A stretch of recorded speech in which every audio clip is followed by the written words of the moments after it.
오늘 제목으로 잡은 건 이청득심입니다. 요 이자는 이자고 이 청자는 들을 청자입니다. 요 들을 청각할 때 들을 청자 있죠? 요건 얻을 뜻자 마음 십자. 상대방의 말을 들어줌으로써 상대방의 마음을 얻는다는 뜻입니다. 그러니까 내가 상대방을 설득하려고 노력하는 것보다 상대방 의견을 들어주면 그 사람이 더 마음을 연다는 개념이에요. 인간은 뭔가를 느낄 때 우리 생리학적으로는 오감이라는 게 있습니다. 오감 5가지 감각기관이란 뜻이죠. 오감이 뭐가 있어요? 우리 인간이 가지고 있는 이 오감을 통해서 모든 지식을 얻고 커뮤니케이션을 하고 세상을 살아갑니다. 우선 눈으로 보는 게 뭐예요? 시각이 있단 말이에요. 시각이 있고, 이게 시각. 두 번째가 귀로 듣는 게 청각이 있어요. 청각. 세 번째, 입으로 맛보는 게 미각이라는 게 있죠. 미각. 그 다음에 코로 냄새를 맡는 게 후각이라는 게 있죠. 후각. 그 다음에 손으로 만져서 피부에 뭔가 만지면은 이건 뭐다? 촉각이라는 게 있단 말이에요. 촉각. 이게 오감입니다. 이걸 통해서 모든 정보를 들어요. 그런데 이것 말고 제 육감이라는 게 있어요. 육감. 이게 6번째 감각이라 그 말이죠. 여섯 번째 느낌이 있어요. 이게 센스예요. 센스. 직관이에요. 직관. 뭐라고 설명할 수 없는 게 있다고. 그러니까 이 분위기에 와서 들어보면은 여기에 강의하는 사람들이 사기치는지 아닌지를 직관적으로 알 수 있다는 거예요. 암만 좋은 말로 설명해도 상대방이 사기꾼인지 아닌지 뭐 느껴오는 게 있어요. 그걸 육감이라고, 제 육감이라고 그래요. 그렇듯이 여기 오셔서 직관적으로 사업을 할 것인지 아니할 것인지 진실인지 거짓인지를 판단하시기 바랍니다. 장자라는 사람이 있는데 노장사상의 장자, 거기에 이런 얘기가 있어요. 장자의 친구가 해자라는 사람이 있습니다. 해자는 서양의 의미로는 소피스트인데 어느 날 두 사람이 호숫가에서 이렇게 호숫가 다리 위에서 이렇게 거닐다가 장자가 호수 밑을 보고 말을 했습니다. 피라미들이 참 즐겁게 놀고 있구만. 그러니까 해자가 듣고 있다가 자네는 피라미가 아닌데 어떻게 피라미가 즐거운지 안 즐거운지 어떻게 아나? 이렇게 했단 말이에요. 그러니까 장자가 자네는 내가 아닌데 내가 아는지 모르는지 어떻게 아나? 이랬단 말이에요. 그러니까 해자가 맞아, 나는 자네가 아니므로 자네가 뭘 아는지 모르지. 그러므로 자네는 피라미가 아니므로 피라미가 즐거운지 안 즐거운지 어떻게 아는가? 이렇게 얘기했단 말이에요. 근데 장자가 뭐라고 그러냐면은 우리 처음으로 다시 돌아가 보세. 자네가 나에게 그런 질문을 했다는 것은 내가 무언가를 알고 있다는 걸 이미 알고 있지 않았는가? 나는 피라미를 보는 순간 피라미가 즐거웠다는 것을 알았지. 그렇게 대답해요. 이 말이 무슨 말인가에 대해서는 학자마다 해석이 구구한데 일반적으로는 인간의 직관을 이야기합니다. 인간이 직관적으로 느끼는 것은 논리적으로 설명이 불가능하다, 그런 말이에요.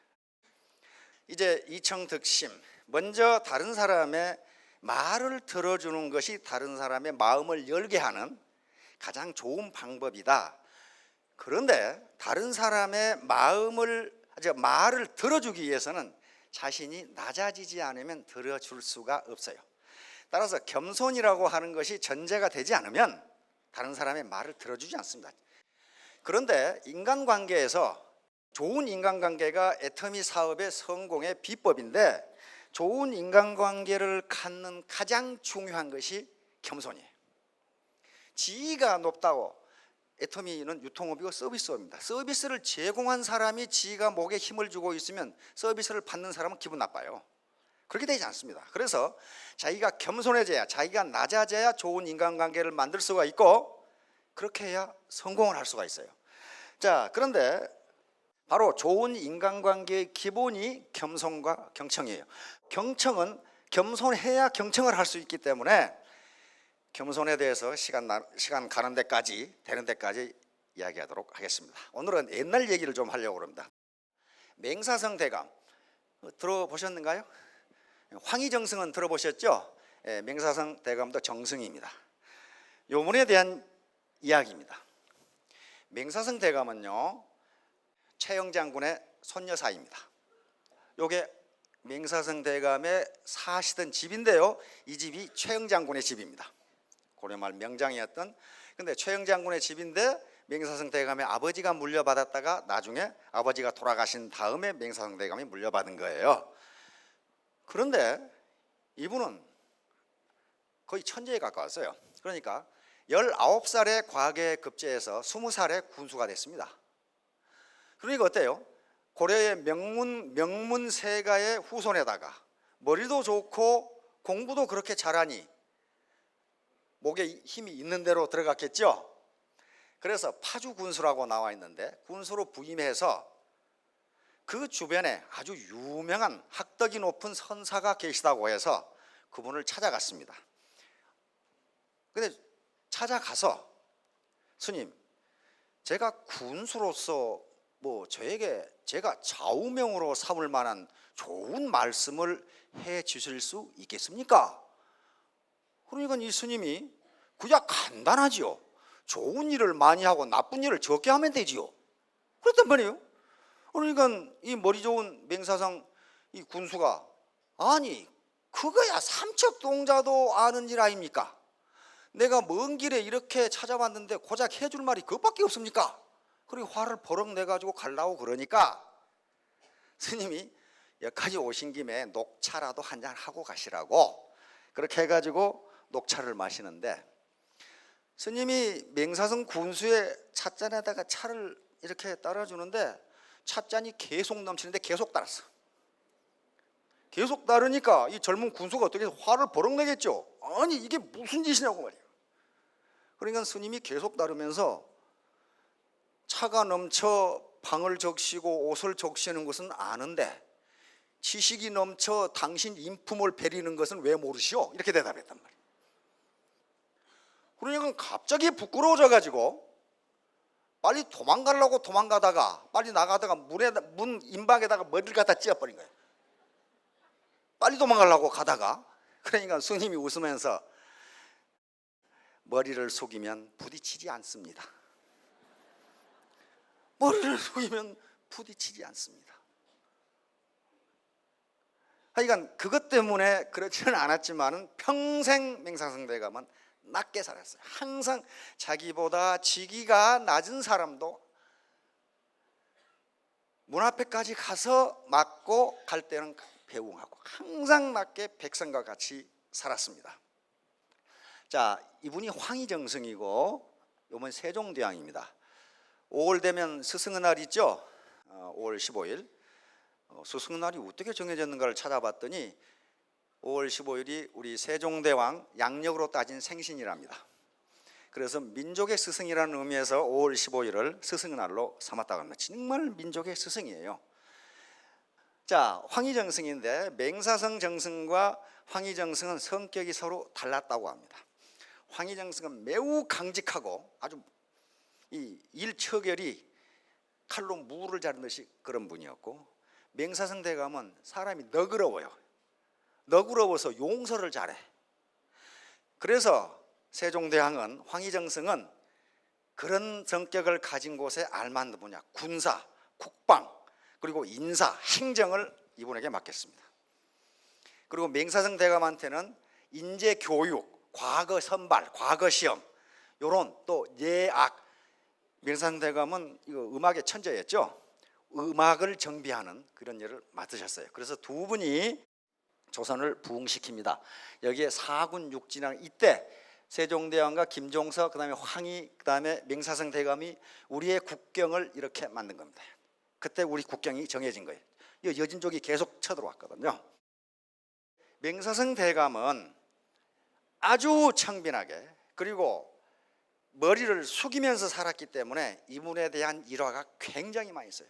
연려실 기술이라고 하는 조선 후기 이경익 실학자가 쓴 그 기술에 정확하게 기록이 되어 있어요. 이분이 어떤 일을 했는가?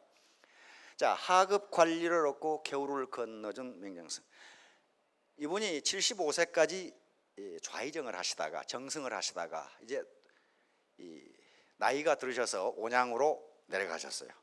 어느 날 낚시질을 하고 있는데 하급 관리 역졸, 옛날에 역마 타고 간 역졸이라고 있죠. 맨 말단 관리 역졸이 어디를 가다가 웬 거렁뱅이 같은 노인이 낚시질을 하고 있으니까 항상 이분은 옷을 허름하게 입고 살았기 때문에 그렇게 살 수밖에 없었어요. 어이 영감, 나 좀 건네주게. 그러니까 이 맹정승이 이 역졸을 업어가지고 개울을 건너줍니다. 근데 저 발치에서 그 광경을 보고 있던 농부가 기겁을 해가지고 쫓아와가지고 그 역졸에게 이야기합니다. 저분이 맹사성 정승이라고 얘기해 줍니다. 이 역졸이 어떻게 되겠어요? 대경실석해가지고 저를 죽여주십시오 하겠죠. 그 맹정승한테, 맹정승은 우의정 좌의정만 한 게 아닙니다. 사조의 판서를 전부 했어요. 예조판서, 호조판서, 공조판서, 이조판서까지 다 한 분이에요. 거기다가 예문관 대제학까지 하신 분이니까 학덕이라든가 지금 같으면 사부 장관을 다 한 분이란 말이에요. 거기다가 국무총리까지 하신 분이니까 그런 분한테 이 젊은 역졸놈이 나 업어서 저집 건너가라 그랬으니 어떡하겠어요 이놈이. 그래서 이 젊은 역졸이 저를 죽여주십시오 하니까 맹정승이 껄껄 웃으면서 이 사람아, 내가 과거에 정승이었던 것은 틀림없지만은 지금 내가 벼슬을 내놓고 여기 있으니 이 나라 백성 아닌가? 그러면 백성이 공무를 집행하는 공무원에게, 공직자에게 내가 자네보다 이 물목은 잘 아니 내가 업어서 자네를 건너준다고 뭐 잘못된 게 있나? 없잖아요. 자네는 공무를 집행하는 사람이니까 빨리 자네 일을 하게 이렇게 보내셨어요. 그러면 맹정승의 체면이 깎여요. 뭐가 됩니까? 위신이 추락해요. 그렇지 않지요. 그런 일이, 즉 머리를 계속 숙이고 있었기 때문에 부딪히지가 않아요. 더 존경을 받고 더 유명해진 거란 말이에요. 그 덕이 더 유명해져. 그러니까 왕년에 내가 뭐 했다고 그렇게 생각하시면 고개를 들게 되고 고개를 들면 문지방에 머리를 찍게 돼요. 안 돼요 그렇게 해서는. 그래서 왕년만 찾는 사람들에게 맹정승은 큰 교훈을 남겨줍니다. 공당문답입니다. 이거 들어보신 분도 계실 텐데 맹정승이 공과 사를 분명하게 가렸기 때문에 자기 아버지께 지금 아버지가 계속 아프셨어요. 아프시니까 병문안을 자꾸 한양에 있으면서 온양까지 가야 돼요. 그때는 지금처럼 고속도로가 있는 게 아니고 저쪽 광주로 이렇게 돌아가는 길이 있었어요. 용인 광주에서 용인으로 이렇게 해서. 근데 이 양반이 아버지 병문안을 하고 지금 한양으로 돌아가는데 항상 옷은 허름하게 입고 다니고 옷을 해입을 돈이 없으니까, 그리고 국가에 말을 타고 다니거나 가마를 타고 다니는 게 아니고 가마를 타고 항상 소를 타고 다녔어요. 그래가지고 용인쯤 왔는데 소나기를 만나가지고 여각 지금 같으면 여관에 가서 좀 비를 피하고 가려고 가보니까 아주 화려하게 차려입은 젊은이가 종들을 데리고 여각에 먼저 와 있어. 그래서 저쪽 구석 모퉁이에 앉아 있었어요. 그랬더니 이 젊은이가 어떤 꾀재재한 촌노가, 무식하게 생긴 촌노가 그 앉아 있으니까 심심해가지고 올라오라고 해가지고 둘이 장기를 뒤면서 놀았어요. 장기를 뒤면서 노는데 이 선비가 이 무식한 촌노를 좀 놀려주고 싶거든. 그래서 제안을 합니다. 우리 끝자가 공자와 당자가 들어가는 운을 가지고 문답, 시를 지어봅시다. 춘향전에 노풀고 기름고 가지고 시를 지어보자 그런 게 있죠. 그래서 그러면 그럽시다. 그래서 이제 그러면 노인장께서 먼저 하시오 이렇게 됐단 말이야. 이제 창피를 주려고 그랬겠죠. 그러니까 하이 상경호공, 한양에 무엇하러 가는 공? 그렇게. 그러니까 젊은 선비가 벼슬자리 구하러 올라간당 그렇게 구관 상거탕 그러니까 맹정성이 무슨 벼슬인공 하관공 그랬단 말이에요.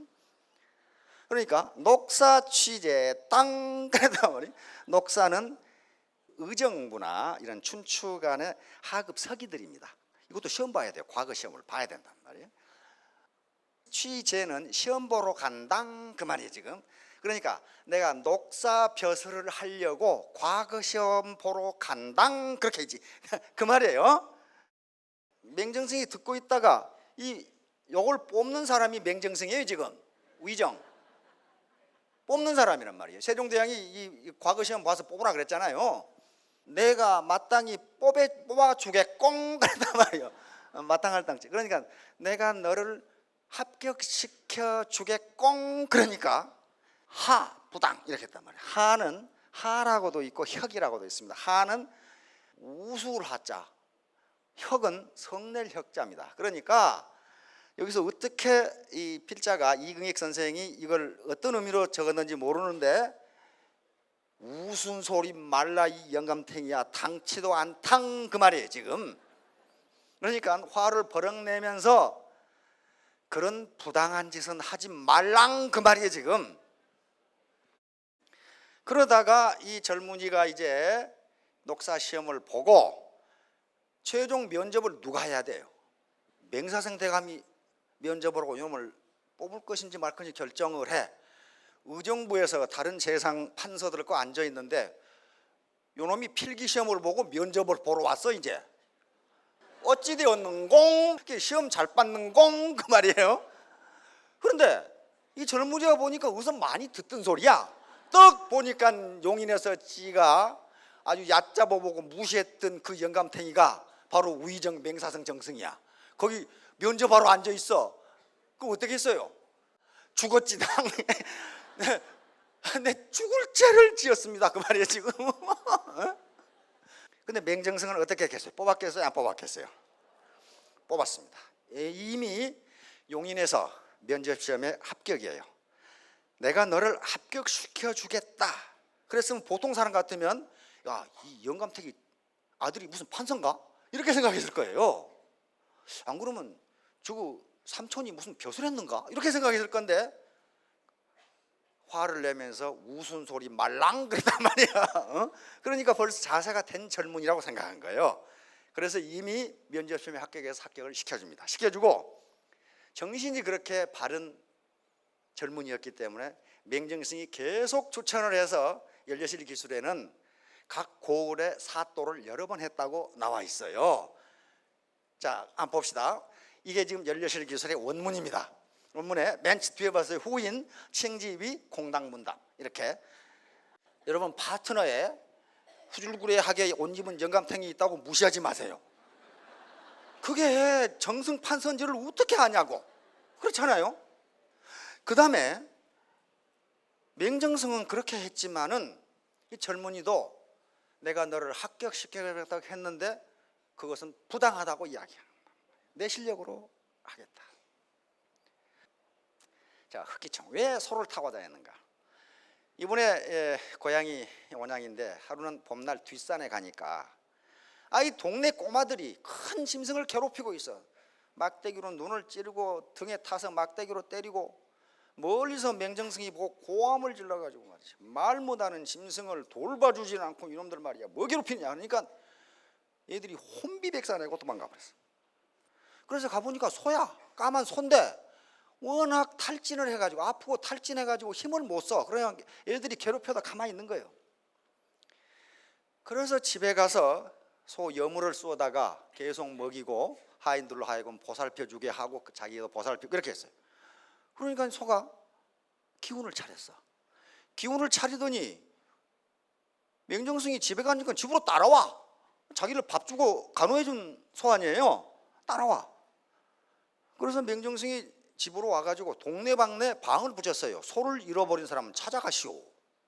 안 찾아가면 어떻게 되겠어? 맹정성이 키워야 되잖아요. 타고 다니는 소가 이 소예요. 그래서 평생을 같이 합니다, 이 소하고. 그런데 맹정성이 79세가 되던 해에 노한으로 돌아가십니다.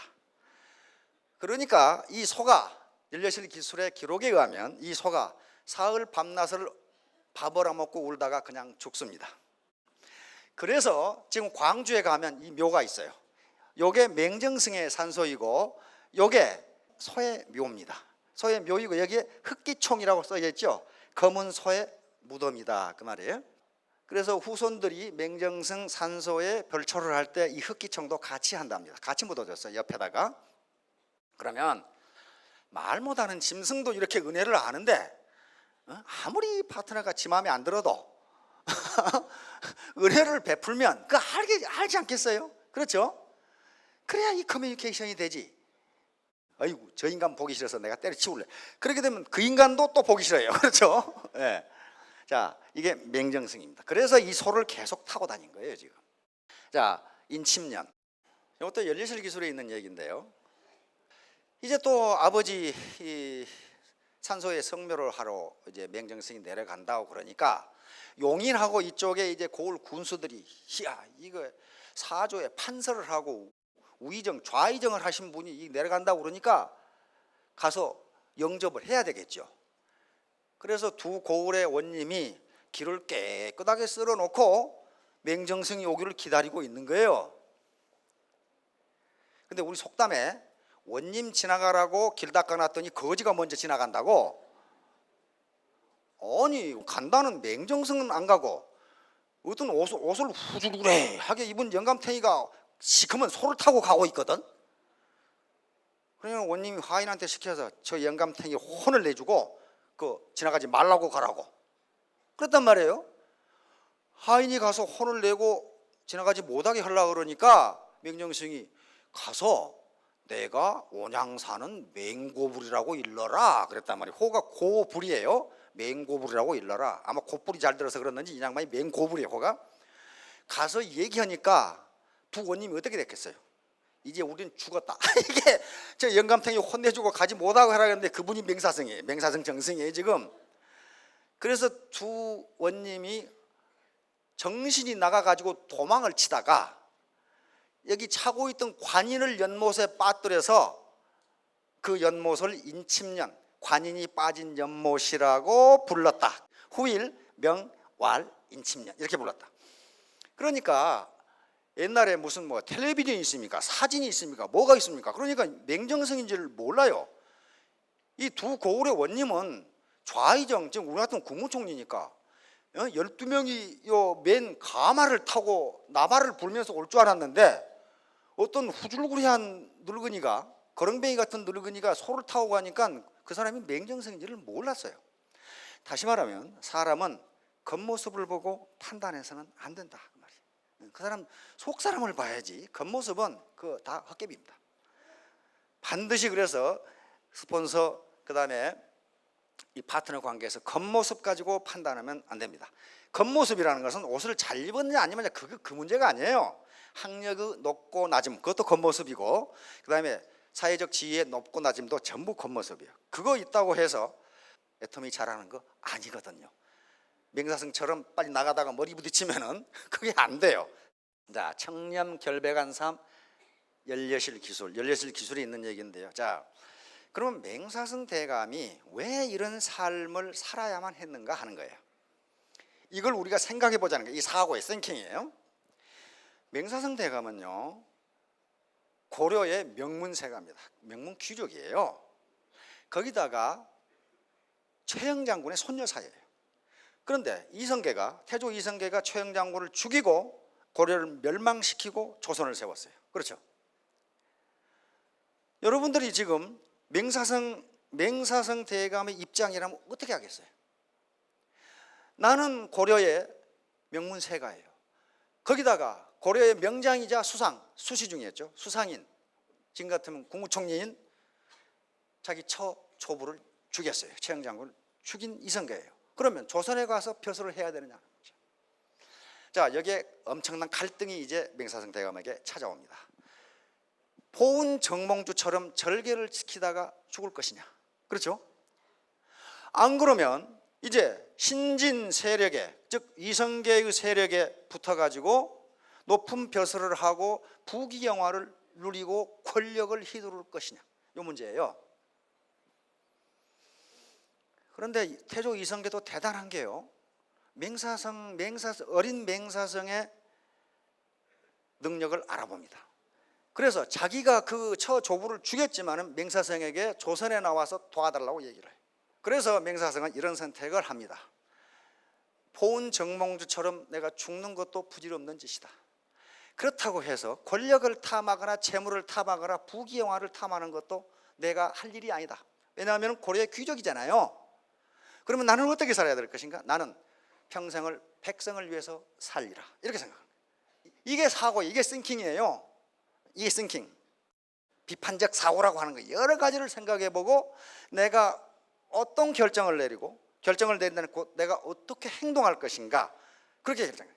그래서 이렇게 가난하게 산 거예요. 일부러 가난하게 살려고 한 것이 아니고, 당시 사조의 판서를 지내고 예문관 대제학 우의정 좌의정을 지냈는데, 좌의정의 봉급을 가지고 살면 이렇게 살 수밖에 없어요. 고작이야 뭐 콩 몇 말, 쌀 몇 섬, 그것밖에 없어요, 영의정. 자, 그러면 우리가 조선 이 드라마를 보면은 어지간한 벼슬아치도 고래등 같은 귀화집에 살아요. 절대로 봉급으로 그렇게 살 수 없어요. 그걸 누가 보여줬느냐? 맹사성과 황희정성이 보여줬어요. 황희정성도 그렇게 살았어요. 황희정성의 집도 초가집이었고 비가 줄줄 샜거든. 맹사성 대감의 집도 초가집이고 비가 줄줄 샜어요. 왜? 나라에서 주는 녹봉 가지고는 그렇게 살 수밖에 없었어요. 그러면 나머지 고래등 같은 기와집에서 산 사람들은 전부 뭐 했다는 거예요? 뇌물 받고 부정축제, 그 다음에 가렴주고를 했다는 결론밖에 안 나옵니다. 그래서 청백리 열전이라는 게 있죠. 청백리가 몇 사람 안 돼요. 그러면 나머지는 다 뭐 했다는 거예요? 탕리였다는 거란 말이에요. 썩은 사람들이었단 말이에요. 하여간에 그래서 그렇게 사신 겁니다. 근데 연료실 기술에 뭐라고 돼 있냐 하면은, 이 양반이 집에 있을 때에는 문을 걸어 잠그고 사람을 만나지 않았다. 누구만 만났느냐? 자기가 지금 좌의정이니까 공무로 자기에게 나란 일을 여쭈러 온 사람만 만났다. 그리고 그 사람이 나가면 즉각 대문의 문을 걸어 잠궜다, 이렇게 기록이 되어 있어요. 그 말은 무슨 말이에요? 사사로이 자기에게 뇌물을 주려고 오는 사람은 절대로 만나지 않았다, 그 말이에요 지금.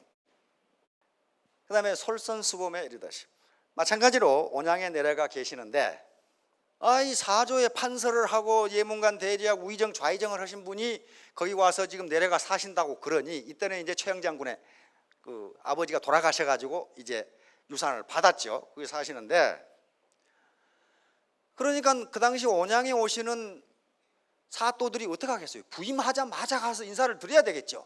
이게 보통 분이 아니니까. 그런데 어느 날 신임 사또가 와서 보니까 밭에 가서 김을 메고 있어, 이 양반이. 사또가 가서 밭둑에 서 있을 수도 없고 돌아갈 수도 없고, 이게 난감하게 된 거야. 사또가 왔는데도 보는 척도 하고 일만 하고 계셔, 이 맹정승이. 그러니까 사또가 어떻게 하겠어요? 간다고 하는 것은 예의가 아니고 하루 종일 기다릴 수도 없고, 그래서 애따 모르겠다고 사또도 팔을 걷어붙이고 같이 일을 했어. 일을 하니까 거기에 따른 나졸들이 어떻게 하겠어? 사또가 일하는데 지금 가만히 있겠어요? 몽땅 들어가서 김을 맨 거야. 거기서 맹정승은 아무 소리도 않고 계속 김만 메고 있어요. 그러다가 해가 지니까, 해가 뉘엿하니까 나와서 이 사람들아 그만 나오게. 그러면서 하는 말씀이, 백성들이 농사일이 얼마나 힘드는지를 자네가 알았지. 쌀 한 톨도 쉽게 보지 말게, 그렇게 한 거예요. 그러니까 그런 식으로 사또한테 앉혀놓고 그 말 해봐요. 알겠습니다 하지만 그놈이 어떻게 알겠어요? 지가 일을 해봐야 알지. 자, 이제 이청득심. 이제 마음을 얻는 최선의 방법이 듣는 건데, 경청을 하는 건데, 경청, 이건 맹정승처럼 겸손하지 않으면 듣지를 않아요. 이게 경청입니다. 이거 많이 보신 분이죠, 이거. 창업주이신 이병철 회장님께서 회장으로 계실 때 이건희 회장님이 부회장 임명을 하고 첫 출근하는 날 회장님 사무실로 불렀답니다. 집무실로 불러서 그 휘호를 써주셨대요. 그게 경청이에요. 네 말 하지 말고 들어라, 경청. 그러니까 후대를 생각하신 거죠. 그러면서 책 한 권을 줬어요. 이걸 평생 보아라. 그게 논어예요, 논어. 논어에는 사람이 중요하다는 내용이 계속 들어있어요. 사람이 제일 중요하다. 삼성 인재들 굉장하죠. 사람이 중요하다. 사람이 그걸 가르쳐 준 거예요. 계속 네 말 하지 말고 듣고 사람이 중요하다. 그러니까 경청을 한다는 것은 뭡니까? 상대방의 인격을 존중해 주는 거예요. 지 말만 하는 것은 뭡니까? 상대방을 배려하지 않고 상대방의 인격을 존중하지 않는 거예요. 그러니까 지 말만 계속하죠. 자, 그렇게 되면 사람을 잃습니다.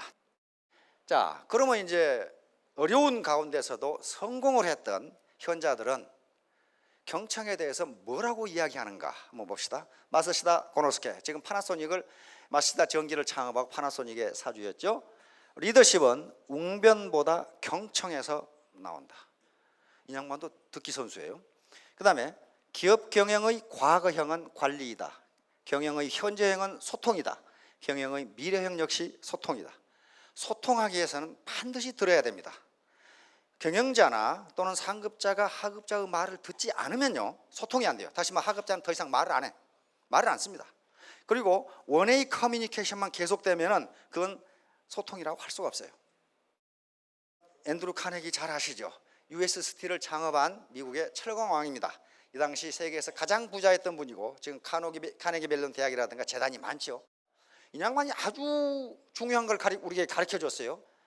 사람들에게 비웃음을 사고 무시당하고 외면까지 당할 수 있는 세 가지 방법은 절대 상대방의 이야기를 끝까지 듣지 말고 계속 자기 말만 해야 되고, 상대방의 이야기를 듣다가 자신이 할 얘기가 있으면 바로 끊고 자신의 말을 하면 된다.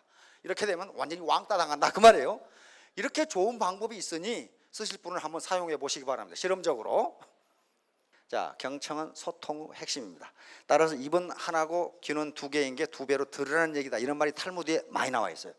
소통은 듣는 것부터 출발하고 말하는 것보다 나의 말을 듣는 것이 이익이다. 이 말은 많은 학자들이 하는데, 말을 자기가 하는 것은 뭐냐면은 자기 정보를 상대방에게 알려주는 거다 그 말이에요. 그러니까 자기 손해다 그 말이에요. 상대방의 말을 듣는 것은 내 정보는 상대방에게 안 주고 상대방의 정보를 내가 얻는 거다, 그렇게 돼 있어요. 그러니까 말을 하는 것보다 말을 듣는 것이 이익이다, 그렇게 돼 있어요. 자, 이런 식으로 상대방의 말을 듣지 않으면 반드시 작용 반작용의 법칙에 의해서 상대방도 내 말을 안 듣습니다. 내가 상대방의 말을 들어주면 상대방도 내 말을 들어줘요. 그런데 심리적 청각장애가 더 문제다. 남의 말을 듣지 않는 것은 생리학적으로는 오감이 다 있지만은 이 사람은 육감이 마비된 거예요. 자기 말만 계속한다는 것은 상대방이 어떤 기분인지를 모르는 거거든요. 육감적으로 느끼지를 못하는 거예요. 그러니까 자기 말만 계속하는 거란 말이에요. 그러니까 이런 경우에도 마치 생리학적 청각 장애처럼 지식이 늘어나지를 않는다. 실제로 이런 실험을 많이 했습니다. 자, 소통을 해야 집단지성이 나오는데, 바로 집단지성의 한 모델입니다. 미국에서 만든. 이렇게 사방으로 커뮤니케이션이 돼야 된다. 이건 우리 뇌사진이죠. 뇌 신경세포죠. 뇌 신경세포가 다른 신경세포하고 이렇게 복잡하게 얽혀지지 않으면 판단력이 안 나온대요. 그러니까 바로 이 소통이 되어야 한다, 그런 얘기입니다. 결론입니다. 그래서 비판적 사고는 무엇이 옳은가를 판단하는 겁니다. 이 애터미가 옳은 것이냐 안 옳은 것이냐, 기획부동산업자들이 전화하는 게 옳은 것이냐 안 옳은 것이냐, 유사수신행위 금융 피라미드 하는 놈들의 제안이 옳은 것이냐 안 옳은, 이걸 생각해 보시라. 이런 걸 생각해 보시라 그 말이에요. 일단은 내가 들은 정보가 맞는 것이냐 하는 걸 한번 생각해 보시라. 이것은 부정적으로 생각한다는 게 아닙니다. 이걸 뒷받침할 만한 증거가 있는가, 이렇게 생각해 보시라는 거예요. 그래서 결국은 의문을 갖고 한번 생각해 보고 번쩍 떠오르면 자기 판단이 된다는 겁니다. 이렇게 사고를 하지 않으면 사회가 부패하게 됩니다.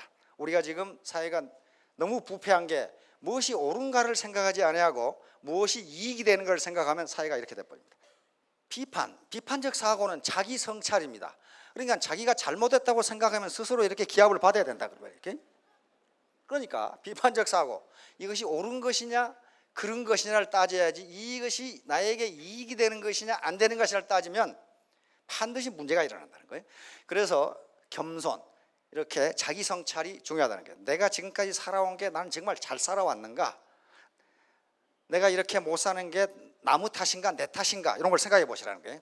자, 모두 애터미와 함께 크게 성공하시기 바랍니다. 감사합니다.